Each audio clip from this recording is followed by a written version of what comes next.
लक्ष्मीपुर में रमेश नाम का डाकिया रहता था। वह बड़ा अच्छा और ईमानदार था। गांव के सभी लोग उस पर बहुत विश्वास करते थे। गांव के सभी लोग रमेश डाकिया से ही अपना पत्र भेजते थे, क्योंकि वह डाकिया समय से पत्र पहुंचा देता था। अरे धर्मू भैया, कैसे हो? बढ़िया हूँ बहन, आप बताएं कैसी हैं? सब बढ़िया है भैया। आपने मेरे बेटे का पत्र मुझे समय से पहुंचाया था। बड़ी मदद मिली हमें। मेरी बहू को अभी बच्चा हुआ है, उन्हें मेरी जरूरत थी। अगर जल्दी से पत्र नहीं मिलता तो उन्हें बड़ी दिक्कत होती शहर में अकेले बच्चा संभालने में। धन्यवाद आपका। अरे बहन, ये तो मेरा फर्ज था, कोई बात नहीं। इतना कहकर वहाँ से रमेश चला जाता है। मीरा दीदी, आओ बाहर आओ, तुम्हारा पत्र ले आया हूँ। लाओ भैया, आपका बहुत बहुत धन्यवाद। मेरे पति इतनी दूर फौज में काम करते हैं। अगर तुम ना होते तो मैं कैसे उन तक अपना पत्र भेजती और कैसे उनके पत्र मुझे मिल पाते। अरे दीदी, यही तो मेरा काम है। जो अपने परिवार से दूर रहे हों, उनको पत्र के जरिए। उसके गांव में राकेश नाम का गरीब आदमी रहता था। राकेश भी रमेश को जानता था, लेकिन वह कभी किसी को कोई पत्र नहीं भेजा था। अगले दिन राकेश ने बहुत परेशानी में था, क्योंकि उसकी माँ का तबीयत बहुत ही ज़्यादा खराब थी और शहर के सरकारी अस्पताल में वो एडमिट थी। वह बहुत दुखी था। तभी वहाँ से रमेश गुजरता। क्या हुआ सुरेश भाई? कुछ नहीं धर्मो भैया, माँ बहुत बीमार है और शहर में एडमिट है। मेरी बीवी उनके साथ वहीं है। फसल कटने वाली है, इसलिए मैं नहीं जा सकता, वरना इलाज के लिए पैसा कहाँ से आएगा। मैं अपनी माँ के लिए एक पत्र लिखना चाहता हूँ, पर मैं कैसे लिखूं?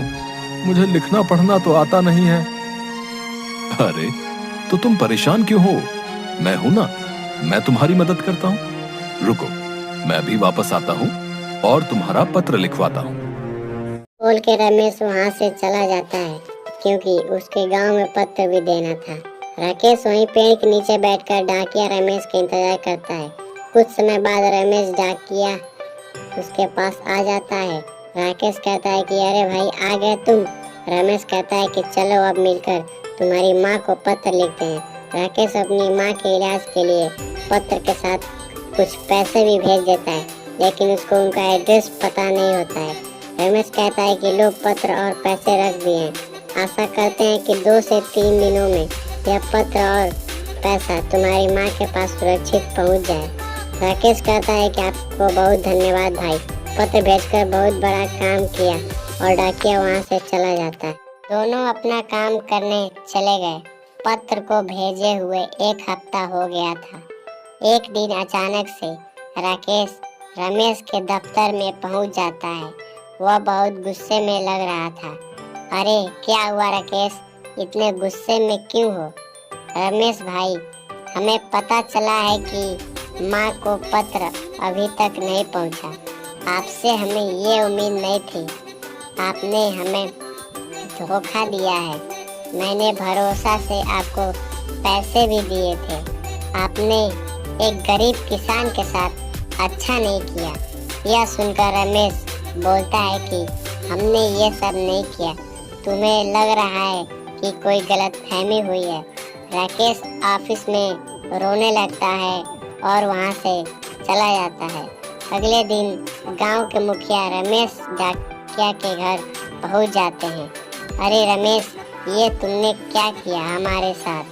भरोसा तोड़ दिया थोड़े से पैसे के लिए? क्या मुखिया जी, ये आप कैसे बोल सकते हैं? ऐसा हमने कुछ नहीं किया।